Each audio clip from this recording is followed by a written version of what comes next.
Hello friends, मैं हूं खुशबू। आज मैं लाई हूं आपके लिए एक वीडियो जो कि इंडियन पॉलिटी पे बेस्ड है, जिसमें मैं आपको बताऊंगी कि आर्टिकल 1 to 395 ऐसे कौन से आर्टिकल है जो हर एग्जाम्स में आपके पूछे जाते हैं और बहुत ज्यादा मोस्ट इम्पोर्टेंट होते हैं। बट आपके पास एक कंसोलिडेट डेटा नहीं होता है कि आप ये बैठ के एक प्रॉपर नोट्स बना पाए कि ये इम्पोर्टेंट है, क्योंकि ऐसे आपको बहुत ज्यादा एग्जाम टाइम पे बहुत ज्यादा प्रॉब्लम होती है कि कैसे पढ़ा जाए। तो ये सारी चीजें आज मैं आपको क्लियर करूंगी एंड प्लस मैं आपको ये भी बताऊंगी कि इतने ज्यादा इंपॉर्टेंट क्यों होते हैं। तो ये मैं एक तरीके से एक मेगा सीरीज लेके आई हूँ, जिसमें मैंने पूरा आपको कोई भी पार्ट में डिवाइड नहीं किया हुआ वीडियो, जिसमें मैं आपको पूरा आर्टिकल 1 to 395 में पूरा आपको एक ही वीडियो में लेके आई हूँ। सो पहले मैं आपको अपने चैनल से इंट्रोड्यूस कराना चाहूंगी कि जो भी मेरा चैनल फर्स्ट टाइम देख रहे हैं, प्लीज आप मेरे चैनल को लाइक एंड सब्सक्राइब करें, शेयर करें। अगर किसी को कोई भी क्वेरी होती है तो आप मुझे कमेंट सेक्शन में मेंशन कर सकते हैं। प्लस मैंने अपने इंस्टाग्राम एंड टेलीग्राम का लिंक आपको प्रोवाइड किया हुआ है, आप मुझसे वहां से डायरेक्टली कनेक्ट हो सकते हैं। तो चलिए स्टार्ट करते हैं। जैसा कि आप देख रहे हैं इस मैंने वीडियो में क्या क्या दिया हुआ है। पहला तो क्या है, जो बेसिक है वीडियो का वो है इम्पोर्टेंट आर्टिकल्स। देन है आपका important topics and important article, यानी कि ऐसे कौन से इम्पोर्टेंट टॉपिक्स है जो कि इंडियन पॉलिटी में हमेशा पूछे जाते हैं विद इम्पोर्टेंट आर्टिकल्स। ठीक है। एक्चुअली होता क्या है कि जब हम इंडियन पॉलिटी की बुक उठाते हैं तो हमें ये क्लियर नहीं होता है कि कौन कौन से ऐसे इम्पोर्टेंट टॉपिक्स है जो कि अक्सर पूछे जाएंगे, और इतना ज्यादा बर्डन दे के बहुत ज्यादा टेंशन होने लगती है। तो मैं पार्ट वाइज इसीलिए लेके आई हूँ कि कौन सा टॉपिक है, प्लस उस टॉपिक में कौन से आर्टिकल बहुत ज्यादा इम्पोर्टेंट है। तो ये है। अब मेरा नेक्स्ट जो है, सबसे पहले जो आता है इंडियन पॉलिटी में, इंडियन कॉन्स्टिट्यूशन में जो मोस्ट इम्पोर्टेंट है वो आता है यूनियन एंड इट्स टेरिटरीज, यानी कि संघ और उसके क्षेत्र। तो इसका जो आर्टिकल 1 है वो बहुत ज्यादा इंपॉर्टेंट है। अब मैं जितने भी आर्टिकल आपको बोलती जाऊंगी वो सारे सिर्फ वही आर्टिकल है जो कि बहुत ज्यादा इंपॉर्टेंट है। तो मैंने वही सारे आर्टिकल का एक डेटा बनाया हुआ है, जो कि है आर्टिकल 1, जो क्या बताता है कि संघ का नाम और राज्य क्षेत्र। उसके बाद आता है आर्टिकल 33, जो बताता है कि जो यूनियन होता है उसमें जो राज्य होते हैं उनको कैसे उनके नाम परिवर्तित किए जाते हैं, उनका जो एरिया होता है वो कैसे डिस्क्राइब किया जाता है, उनकी जो एक लिमिटेशन होती है एरिया की वो कैसे डिस्क्राइब की जाती है। ठीक है। तो जो ये पहला जो टॉपिक है यूनियन एंड इट्स टेरिटरीज, इसमें सिर्फ दो आर्टिकल इंपॉर्टेंट है, एक है इंपॉर्टेंट आर्टिकल 1 एंड एक है इंपॉर्टेंट आर्टिकल 3। उसके बाद चलते हैं जो कि है सिटीजनशिप। सिटीजनशिप में अगर देखा जाए तो ये क्वेश्चन जरूर पूछा जाता है कि मतलब कि ये कौन से भाग में आता है, प्लस ये कौन से आर्टिकल में आता है, मतलब कि कितने से कितने तक। तो इसलिए मैंने ये अलग से लिखा हुआ है आर्टिकल 5 to 11। प्लस इसमें जो सबसे ज्यादा पूछा जाता है वो पूछा जाता है आर्टिकल 5, संविधान के प्रारंभ में नागरिकता। उसके बाद आते हैं फंडामेंटल राइट्स, जो कि सभी को पता है बहुत ज्यादा इंपॉर्टेंट है। तो इसमें जो आर्टिकल 13 है, मूल अधिकारों को असंगत या उनका अल्पीकरण करने वाली विधियां, जो कि आर्टिकल 13। विधि के समय समानता, ये सभी को पता है, यानी कि राइट ऑफ इक्वलिटी, यानी कि जो लॉ है उसके उसके सामने हर कोई समान है। ऐसा नहीं है कोई बहुत पैसे वाला तो उसको अलग राइट्स मिलते हैं, कोई गरीब है उसको अलग राइट्स मिलते हैं। उसके आता है धर्म, मूलवन, जाति, लिंग या जन्म स्थान के आधार पर भेदभाव, यानी कि किसी तरह का कोई भेदभाव नहीं, जो कि आर्टिकल 15। लोक नियोजन के विषय में अफसर की क्षमता, आर्टिकल 16। अस्पृश्यता का अंत, आर्टिकल 17। अस्पृश्यता वो होती है जैसे छुआछूत, भेदभाव। उसके बाद आता है वाक स्वतंत्रता आदि विषयक कुछ अधिकारों का संरक्षण, आर्टिकल 19, यानी जिसमें आपको ये बताया जाता है कि बोलने का अधिकार होता है, जिसमें स्वतंत्रता होती है। ये भी नहीं कि कुछ भी, हर चीज का एक एक्सेप्शन होता है। तो जब मैं अभी पूरा पर्टिकुलर एक आर्टिकल की सीरीज लेके आऊंगी तब मैं आपको एक एक आर्टिकल प्रॉपर डिस्क्राइब करूंगी। उसके बाद आता है प्राण एवं दैहिक स्वतंत्रता, यानी जीने का अधिकार। उसके बाद आता है प्रारंभिक शिक्षा का अधिकार, यानी कि जो बच्चों को पढ़ने का अधिकार होता है। उसके बाद आता है अंतःकरण की धर्म और बाध रूप से मनाने, आचरण और प्रचार करने की स्वतंत्रता, यानी कि अपने धर्म का प्रचार करने की स्वतंत्रता। अल्पसंख्यक वर्गों के हितों का संरक्षण, यानी कि जो माइनॉरिटी होते हैं। उसके बाद आर्टिकल 32, जो कि है संवैधानिक उपचारों का अधिकार, यानी कि जिसमें आपने रिट पढ़ी होंगी, 6 तरह की रिट होती है, बंदी, प्रत्यक्षीकरण और आपका बहुत सारी होती है, जो कि मैं भी आपको जब आर्टिकल वाइज पढ़ाऊंगी तो मैं आपको सब बताऊंगी। उसके बाद आता है राज्य के नीति निदेशक तत्व, यानी कि क्या प्रिंसिपल होते हैं किसी स्टेट की, क्या पॉलिसीज होती हैं, उसमें कौन कौन सा आर्टिकल इंपॉर्टेंट है। ये टॉपिक भी बहुत ज्यादा इंपॉर्टेंट है, ठीक है। ये जो आपके टॉपिक है, पहला तो यूनियन, दूसरा सिटीजनशिप, फंडामेंटल राइट्स, और ये इससे प्रीलिम्स में क्वेश्चन जरूर से जरूर आते हैं, ठीक है। तो इसका जो है सबसे पहला इंपॉर्टेंट है वो आर्टिकल 30 है, जो कि कहता है कि राज्य लोक कल्याण की अभिवृद्धि के लिए सामाजिक व्यवस्था बनाएगा। फिर आता है समान न्याय और निःशुल्क विधिक सहायता, आर्टिकल 39A। फिर ग्राम पंचायतों का संगठन, यानी कि आर्टिकल 40, यानी कि जो ग्राम पंचायत होती है उनकी एक यूनिटी के बारे में बात की जाती है, उनको सहकारी समितियों को बढ़ावा, आर्टिकल 43B। नागरिकों को लिए एक सवाल समान सिविल संहिता, यानी कि जो सिविल प्रोसीजर होता है उस उनके सभी के लिए एक इक्वालिटी, यानी कि जो हमारी स्टेट पॉलिसी है वो ये बताती है कि नागरिकों के लिए एक सवाल समान संहिता होनी चाहिए, जो कि कहता है आर्टिकल 44।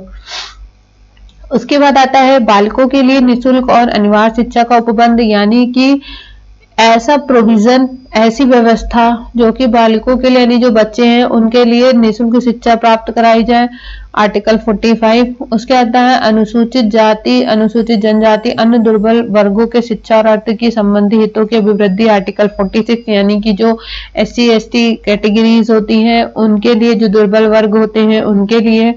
उसके आता है अंतर्राष्ट्रीय शांति और सुरक्षा, यानी कि अंतर्राष्ट्रीय शांति और सुरक्षा, यानी कि जो हमारी इंटरनल सिक्योरिटी होती है उसके लिए, इंटरनेशनल सिक्योरिटी जैसे कि हमारी अदर देशों से सुरक्षा वगैरह, वो आता है हमारा आर्टिकल 51।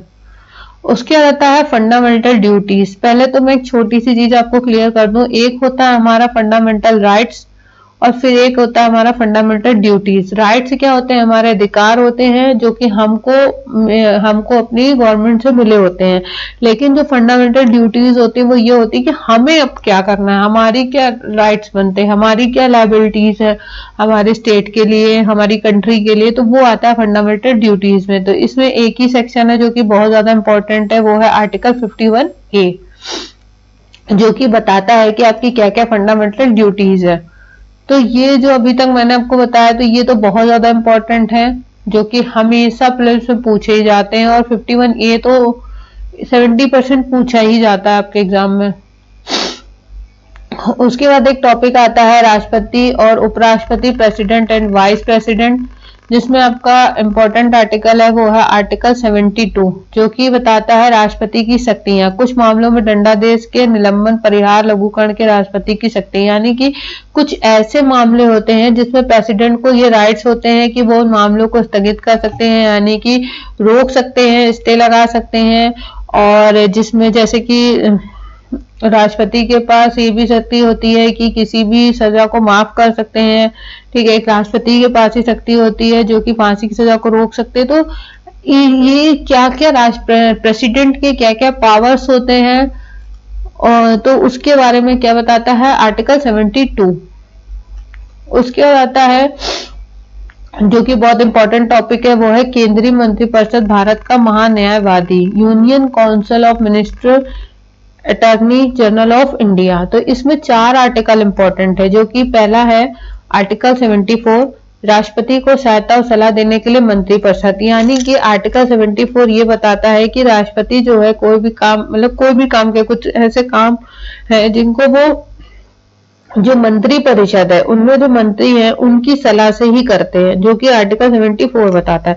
इसमें क्या चीज उनके ऊपर बाउंडेशन है क्या नहीं है, ये सारी चीजें जब मैं आर्टिकल 1 बाय 1 बनाऊंगी तब मैं आपको बताती जाऊंगी। उसके बाद आता है आर्टिकल 75, मंत्रियों के बारे में अन्य उपबंध, यानी कि ये तो सिर्फ एक पर्टिकुलर जो 74 था वो राष्ट्रपति के लिए दिया गया है कि मंत्रियों का मतलब उन पे क्या क्या क्या वो सलाह दे सकते हैं, क्या सलाह नहीं दे सकते हैं, और वो किस प्रकार दे सकते हैं। तो ये आर्टिकल 74 बताता है। 75 क्या बताता है, जो पर्टिकुलर सिर्फ मंत्रियों के बारे में कि मंत्रियों के लिए और क्या क्या प्रोविजन है। उसके बाद आता है 76, जो कि भारत के अटॉर्नी जनरल के बारे में है। उसके बाद आता है 78, जो राष्ट्रपति को जानकारी देने आदि के संबंध में प्रधानमंत्री के कर्तव्य, यानी कि यहाँ पे रिलेशन बताया गया है राष्ट्रपति और प्रधानमंत्री का। 74 में रिलेशन किसका बताया गया है, राष्ट्रपति और मंत्रियों का, ठीक है। उसके बाद आता है पार्लियामेंट। पार्लियामेंट बहुत ज्यादा आपका मोस्ट इंपॉर्टेंट टॉपिक है, जो आपका हमेशा पूछा ही जाता है पार्लियामेंट से। पार्लियामेंट से आपके बहुत ज्यादा क्वेश्चन बनते हैं। एक उसके बाद आता है, चलिए हम देखते हैं पार्लियामेंट का। जो सबसे पहले पार्लियामेंट का कैसे बनता है पार्लियामेंट, जो कि है आर्टिकल 79 में, ठीक है। उसके बाद आता है पार्लियामेंट के सत्र, सत्रासन, विघटन, यानी कि पार्लियामेंट की जो एक बैठक होती है एक तरीके से, उसको कैसे क्या तोड़ा जाता है, ठीक है, कैसे खत्म होती है, वो सबके बारे में आर्टिकल 85 में दिया गया है। उसके आता है जब सभापति और उपसभापति को पद से हटाने का कोई संकल्प विचाराधीन है तब उसका पीठासीन न होगा, तो इसके बारे में क्या होगा, आर्टिकल 92, यानी कि जो सभापति होते हैं, उपसभापति होते हैं, उनको पद से हटाने के लिए जो एक ट्रायल चलता है उसके बारे में होगा। उसके बाद होता है लोकसभा के अध्यक्ष और उपाध्यक्ष, आर्टिकल 93, यानी कि जो लोग हमारे स्पीकर होते हैं उसके बारे में है। उसके आता है सदनों में मतदान, रिक्तियों के होते भी सदनों की कार्य करने की शक्ति और गणपूर्ति, आर्टिकल 100।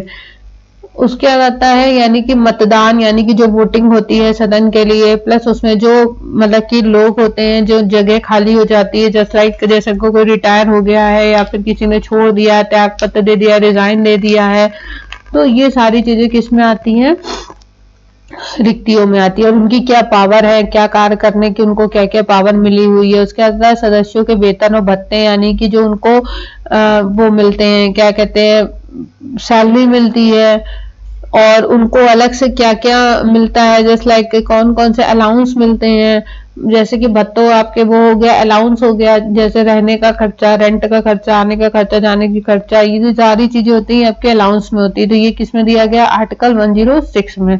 उसके बाद आता है धन विधेयक की परिभाषा, आर्टिकल 10, ये भी बहुत ज्यादा आपका इंपॉर्टेंट है।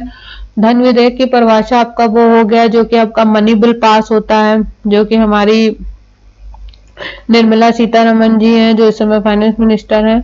उसके बाद आता है वार्षिक वित्तीय विवरण, आर्टिकल 112, यानी कि ये आता है आपका वार्षिक वित्तीय विवरण, आपका वो हो गया जो कि ओवरऑल पूरे ईयर का फाइनेंशियली जो होता है रिकॉर्ड, उसकी बात करी जाती है। उसके बाद आता है संसद के सदनों तथा उसके सदस्यों, समितियों की शक्ति, विशेषाधिकार आदि, आर्टिकल 105। संसद के विश्रांति काल में अध्यादेश प्रख्याप्ति की राष्ट्रपति की शक्ति, यानी कि जब संसद में कोई एक रेस्ट पीरियड जो होता है उसके टाइम पर राष्ट्रपति की क्या पावर होते हैं, वो आर्टिकल 123 में दिया हुआ है, ठीक है। तो ये तो आपका पार्लियामेंट हो गया। उसके बाद आता है सुप्रीम कोर्ट।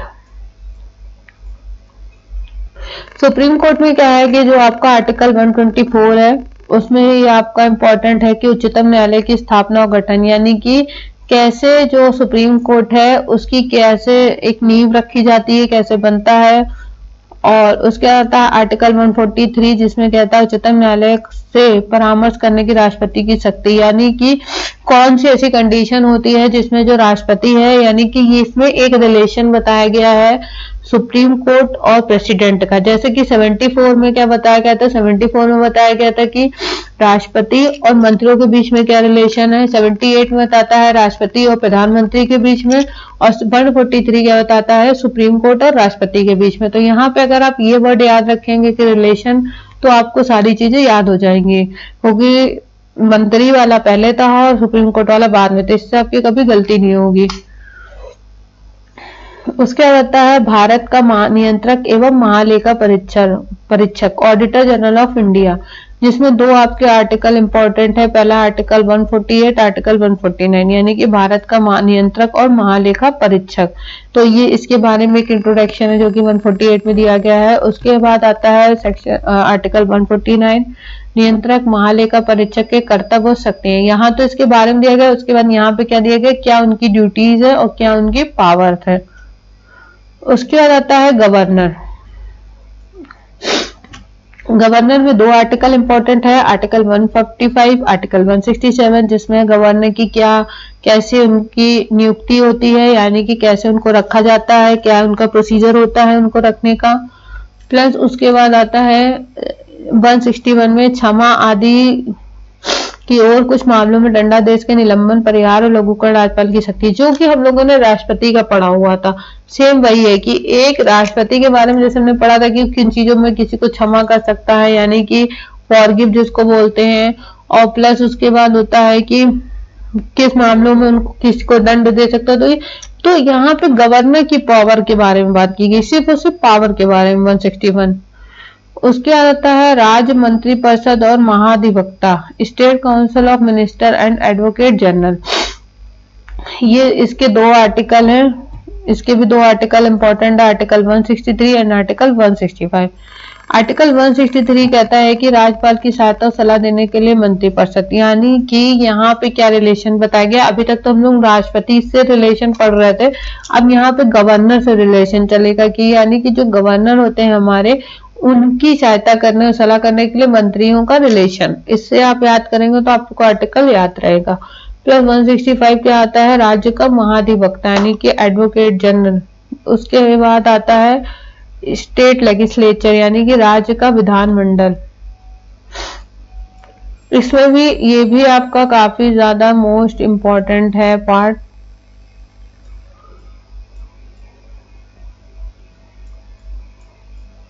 ओके, जिसमें आपके इतने सारे सेक्शन है जो कि बहुत ज्यादा इंपॉर्टेंट है। सबसे पहले है आपका आर्टिकल 168 जो कि राज्य के विधानमंडल का गठन यानी कि कैसे एस्टेब्लिश होता है। उसके बाद आता है राज्यों में विधान परिषद का सृजन, यानी कि ये भी एक तरीके से किस तरह से उसकी रचना होती है, किस तरह से बनता है, आर्टिकल 169। इसकी संरचना 171।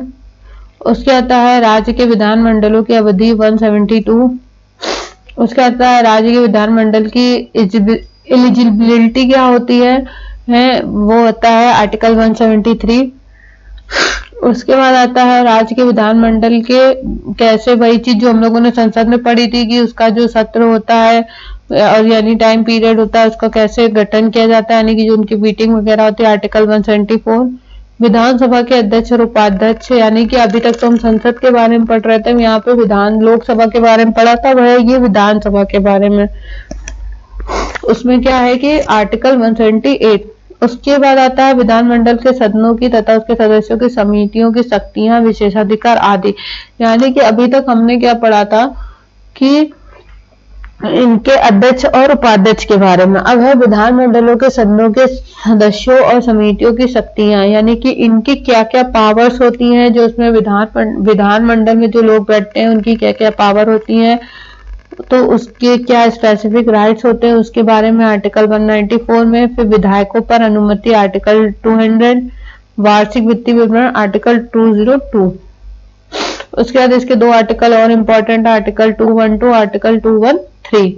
न्यायालयों द्वारा विधानमंडल की कार्रवाइयों की जांच न किया जाना, यानी कि विधानमंडल के ऊपर जो है न्यायालय जो है वो उनकी जांच नहीं कर सकता है। उसके बाद आता है विधानमंडल के विश्रांति काल अध्यादेश पर प्राप्ति करने की राज्यपाल की शक्ति, यानी कि जैसे संसद के लिए राष्ट्रपति था कि जब संसद का रेस्ट पीरियड होता है तो वहां पे राष्ट्रपति देखता है, तो उसी तरीके से जब विधानमंडल का रेस्ट पीरियड होता है तो वहां पे राज्यपाल की शक्ति होती है। उसके बाद आता है उच्च न्यायालय। उच्च न्यायालय में जो है इसमें ये भी आपका बहुत इंपॉर्टेंट टॉपिक, मतलब उतना इंपॉर्टेंट नहीं है बट टॉपिक के वाइज में इसमें 4 आर्टिकल बहुत ज्यादा इंपॉर्टेंट है, जो कि है आर्टिकल 214 राज्यों के लिए उच्च न्यायालय, आर्टिकल 217 उच्च न्यायालय के न्यायाधीश की नियुक्ति और उसके पद की शर्तें, यानी कि राज्यों के उच्च न्यायालय के बारे में बताया गया है। 21 देखिए होता क्या है, जैसे जैसे आर्टिकल बढ़ता जाता है उसके अंदर चला जाता है टॉपिक, जैसे कि 214 है तो उसमें पहले तो राज्य के बारे में बता दिया गया। उसके बाद आता है आर्टिकल 217 तो उच्च न्यायालय के न्यायाधीश की नियुक्ति और उसके पद की शर्तें, यानी कि पहले तो हमने उच्च न्यायालय के बारे में बताया, फिर उसमें कौन काम करेगा, उसके जो मतलब कि जज हैं उनकी कैसे नियुक्ति होगी, उसके बाद कैसे उनकी जो पोजीशन है उसकी क्या क्या टर्म्स एंड कंडीशन है। उसके बाद आता है आर्टिकल 21, यानी कि अब वो नियुक्त तो हो गए, उसके बाद क्या आता है कि उनकी क्या क्या उनको सैलरी मिलेगी, क्या क्या अलाउंस मिलेंगे। उसके बाद आता है कुछ रिट निकालने की उच्च न्यायालय की शक्ति। अभी तक तो यहाँ जज की बात हो रही थी, अब यहाँ पे हाई कोर्ट की बात हो रही है कि हाई कोर्ट की क्या पावर होती है। उसके आता है संघ और राज्य क्षेत्र। इसमें एक आर्टिकल बहुत इंपॉर्टेंट है जो कि है 239A, कुछ संघ राज्य क्षेत्रों के लिए स्थानीय विधानमंडल या मंत्रिपरिषद का या दोनों का सृजन। उसके आता है विलेज असेंबली यानी कि पंचायत। पंचायत में आपके 4 आर्टिकल इंपॉर्टेंट है। पहला तो पंचायत का गठन कैसे होता है, पंचायत कैसे इसका तैयार होता है, फिर कैसे उसकी संरचना होती है, फिर यहाँ तो बात होगी गठन की, फिर संरचना की, फिर आता है पंचायत की जो शक्तियां हैं, क्या पावर हैं, क्या अधिकार हैं और क्या क्या उनके मतलब उत्तरदायित्व यानी क्या क्या उनकी भी लायबिलिटीज बनती है। उसके बाद आता है पंचायत की लेखाओं की संपरिचय यानी कि यहाँ तो अभी तक तो हमने पंचायत की बात कर दी। उसके बाद वो जो पूरा डेटा तैयार करते हैं उसका रिव्यू करना।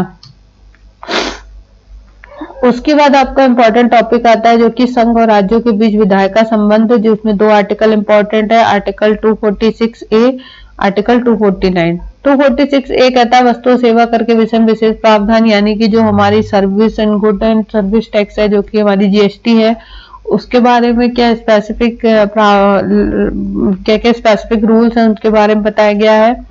249 है जो कि कहता है कि राज्य सूची के विषय के संबंध में राष्ट्रीय हित में विधि बनाने की संसद की शक्ति। ठीक है, यहाँ पे पार्लियामेंट की पावर के बारे में बताया गया है कि यानी कि नेशनल लेवल पे कैसे पार्लियामेंट काम करती है। उसके बाद है संघ राज्य के प्रशासनिक संबंध यानी कि administrative relation of the union state. इसके 2 आर्टिकल इंपॉर्टेंट, आर्टिकल 262, आर्टिकल 263। अंतरराज्यीय नदी या नदी के दोनों जल संबंधी विवादों का न्याय निर्णय। तो यहाँ पे ये कहा गया है कि जो इंटर स्टेट की जब बात आती है, जब इंटर स्टेट में कुछ ऐसा होता है जहाँ पे कुछ चीजों को लेकर विवाद चलता है, यहाँ पे सिर्फ स्पेसिफिक जल संबंधी बात की गई, तो ये भी बहुत ज्यादा आपका इंपॉर्टेंट है। जहाँ पे 2 स्टेट की बात आती है, जैसे कि अभी पैंडेमिक सिचुएशन में 2 स्टेट में बात चल रही थी, बस को लेके हुआ था, तो वहां पे इंटर स्टेट ही प्रॉब्लम हुई थी जिसको कहते हैं, जैसे हम लोग कहा भी गया था कि इंटर स्टेट बस चलेंगी, तो जैसे एक राज्य से दूसरे राज्य की बात। उसके बाद होता है ना कि नेशनल लेवल पे, यहाँ पे बात आती है राज्य के अंदर ही। उसके बाद आता है अंतर्राज्यीय परिषद के संबंध में उपबंध यानी कि अंतर्राज्यीय जो परिषद होते हैं उनके बारे में क्या क्या प्रोविजंस है वो आर्टिकल 263 में बताया गया है। उसके बाद आता है संघ राज्य वित्तीय संबंध यूनियन स्टेट फाइनेंशियल रिलेशन। इसमें 3 टॉपिक है। पहला है आर्टिकल 265, आर्टिकल 275, आर्टिकल 280। आर्टिकल 265 कहता है कि विधि के प्राधिकार के बिना करों का अधिरोपण नहीं करना चाहिए यानी कि जो लॉ है करों का अधिरोपण यानी कि टैक्स लगाना। ठीक है, कुछ राज्यों के संघ का अनुदान वित्त आयोग यानी कि जो हमारा फाइनेंशियल होता है डिपार्टमेंट। उसके बाद आता है सरकार के अधिकार और दायित्व यानी कि जो गवर्नमेंट है उनके क्या राइट्स होते हैं और उनकी क्या लायबिलिटीज होती हैं, क्या रिस्पॉन्सिबिलिटीज होती हैं, उसके बारे में बताया गया है। जिसमें 300 जो आर्टिकल है वो बहुत ज्यादा इंपॉर्टेंट है कि क्या क्या उनके लायबिलिटीज है और क्या क्या उनके रिस्पॉन्सिबिलिटीज है, अरे वो राइट्स है। उसके आता है संपत्ति का अधिकार। ये चीज सभी को पता होगी कि संपत्ति का जो अधिकार था वो पहले था आपका वो फंडामेंटल राइट था, लेकिन उसको आफ्टर अमेंडमेंट जो है उसको क्या कर दिया गया है, आपका लीगल राइट्स कर दिया गया है, जो कि है पहले आता था आपका आर्टिकल 31 में, अब हो गया है ये आपका आर्टिकल 300A। विधि के प्राधिकार के बिना व्यक्तियों को संपत्ति से वंचित ना किया जाना यानी कि संपत्तियों से विधि के अनलॉफुल तरीके से किसी को संपत्ति से नहीं हटाया जा सकता है। उसके बाद आता है पब्लिक सर्विसेज, जिसमें आपके 2 आर्टिकल इंपॉर्टेंट है, आर्टिकल 311, आर्टिकल 312। आर्टिकल 311 कहता है कि संघ या राज्य के अधीन सिविल हैसियत में नियोजित व्यक्तियों का पदच्युत किया जाना, पद से हटाया जाना, पंक्ति में अवनत किया जाना। यानी कि यहाँ पे जो यूनियन और राज्य में जो सिविल मतलब कि जो सिविल सर्विसेज यानी कि जो सिविल सर्वेंट है हमारे जो कि पब्लिक के लिए हैं, उनको नियुक्त करना यानी कि उनको उनकी पोजीशन पे हायर करना, उनको रेस्टिकेट करना, टर्मिनेट करना, और ये सारी चीजों के बारे में आर्टिकल 311 में बताया गया। आर्टिकल 312 क्या बताता है, अखिल भारतीय सेवाओं के बारे में। उसके बाद आता है हमारा लोक सेवा आयोग, पब्लिक सर्विस कमीशन, जिसमें हमारे 2 आर्टिकल हैं जो कि है आर्टिकल 315, आर्टिकल 320। जिसमें आर्टिकल 315 बताता है कि संघ और राज्यों के लिए लोक सेवा आयोग, और लोक सेवा आयोग का क्या काम होता है। उसके बाद आता है अधिकरण ट्रिब्यूनल, जिसमें आपका जो आर्टिकल है वो 320A, यानी कि इनका क्या क्या अधिकरण होता है 323A में बताया गया है। उसके बाद आता है इलेक्शन, इसमें भी एक ही आर्टिकल इंपॉर्टेंट है जो कि है आर्टिकल 324, जो कि बताता है कि निर्वाचनों के निर्देशन और नियंत्रण का निर्वाचन आयोग में निहित है, यानी कि जो इलेक्शन कमीशन होता है एक तरीके से उनका क्या क्या, उनके क्या पावर होती है, किस तरीके से किसी चीज को कमांड करते हैं। तो जो इलेक्शन कमीशन होता है किस तरीके से उनकी क्या क्या उनको पावर मिली हुई है और वो कितना किसी चीज को कंट्रोल कर सकते हैं उसके बारे में बताया गया है। उसके बाद आता है special provision with respect to certain classes, यानी कि कुछ वर्गों के संबंध में विशेष उपबंध, यानी कि यहाँ पे कुछ स्पेसिफिक क्लासेस के बारे में बताया गया है जहाँ पे उनको स्पेशल प्रोविजंस है। आर्टिकल 330, आर्टिकल 335, जिसके दो इंपॉर्टेंट आर्टिकल हैं।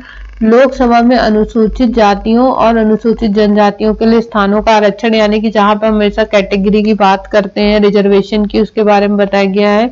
उसके बाद आता है आर्टिकल 335 सेवाओं और पदों के लिए अनुसूचित जाति जनजातियों के दावे, यहाँ नहीं है, यहाँ पे रिजर्वेशन, यहाँ पे दावे के बारे में बताया गया है। उसके आता है इमरजेंसी प्रोविजन, ये भी आपका मोस्ट इंपॉर्टेंट है जो कि हमेशा पूछा जाता है आपका।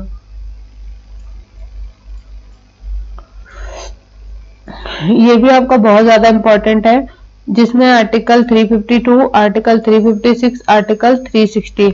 आर्टिकल 352 आपको क्या बताता है कि आपात की उद्घोषणा। आर्टिकल 356 आपको बताता है यानी कि जब पैंडेमिक सिचुएशन आती है उसमें किस तरह से घोषणा होती है। उसके आता है 356 राज्यों में संवैधानिक तंत्र के विफल हो जाने की दशा में प्रोविजंस क्या क्या होते हैं।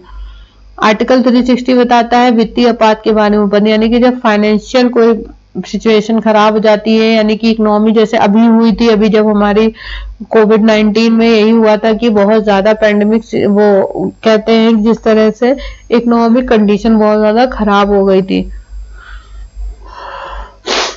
उसके बाद आता है अमेंडमेंट ऑफ कॉन्स्टिट्यूशन, जिसमें इंपॉर्टेंट आर्टिकल है 368, संविधान का संशोधन करने के लिए संसद की शक्ति और उसके लिए प्रक्रिया, यानी कि पार्लियामेंट के पास क्या पावर है कॉन्स्टिट्यूशन अमेंड करने के लिए, प्लस उसके क्या प्रोसीजर होता है।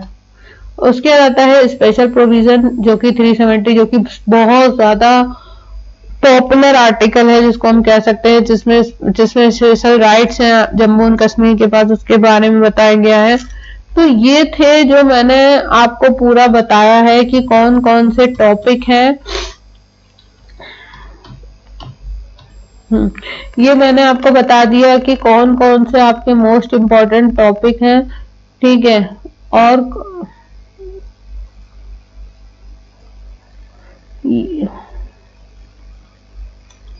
एक सेकंड,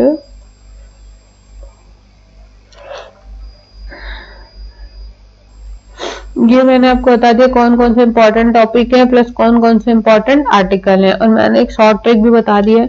सो मैं आपको बता दूं कि जो अब मैं वीडियो लेके आऊंगी उसमें ये जितने भी आर्टिकल्स मैंने बताए हैं प्लस मैं 1 बाय 1 हर आर्टिकल को, टॉपिक को प्रॉपर डिस्क्राइब करूंगी वीडियो वाइज। सो अगर आपको मेरा वीडियो पसंद आए तो प्लीज मेरे चैनल को लाइक एंड सब्सक्राइब करें एंड शेयर करें, and thank you so much for watching this video.